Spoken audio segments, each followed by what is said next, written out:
И за крај ви оставивме една многу интересна и необична приказна. Љубов помеѓу еден струженец и една словенка. Останете со нас, ќе видите за што се работи. Се случи тоа што се случи. Едноставно, пред 4,5 години, мојата девојка, мојата сакана девојка беше присилно разделена и со употреба на целото МВР, на сите припадници на Министерството за внатрешни работи, со употреба на етничките албанци и на скоро сите граѓани, напоменувам, бидејќи беа ангажирани преголем број на граѓаните во Македонија да ја прикриваат и да ја кријат од мене. Зошто ја кријат од тебе? За да не можам да ги пријавам криминалните структури во Македонија, но и пошироко. Како се запознати со твојата девојка, што ја бараш? Како се вика? Мојата девојка е родена во Лјубљана на 26.9.1981, а инаку потекнува од мајка словенка, татко македонец од Вевчани. И си од Струга, како се запознавте? Таа беше со умисла дојдена во мојот живот, но работите и сите нешта се сменаа. Би сакало овде да го пред телевизија да го поканам господин Шварговски да ме прими на лична средба, бидејќи веќе му имам пишувано со датум 27.8. оваа година.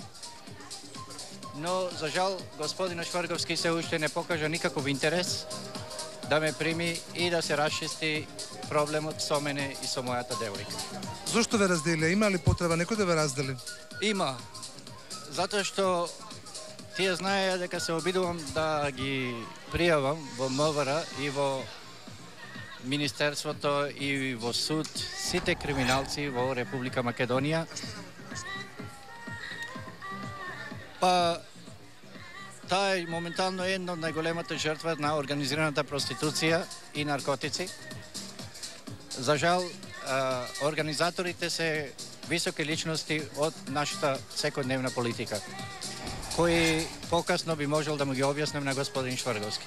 Вие ми кажете дека и Ција ве следи. Зошто ве следи Ција?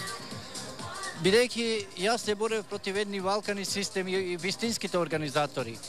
А доколку ние не успееме да ги ликвидираме вистинските организатори... Имате голема амбиција, ми ја кажете преска, и ми кажете сега која е вашата амбиција? Па, мојата амбиција е да станам председател на Република Македонија.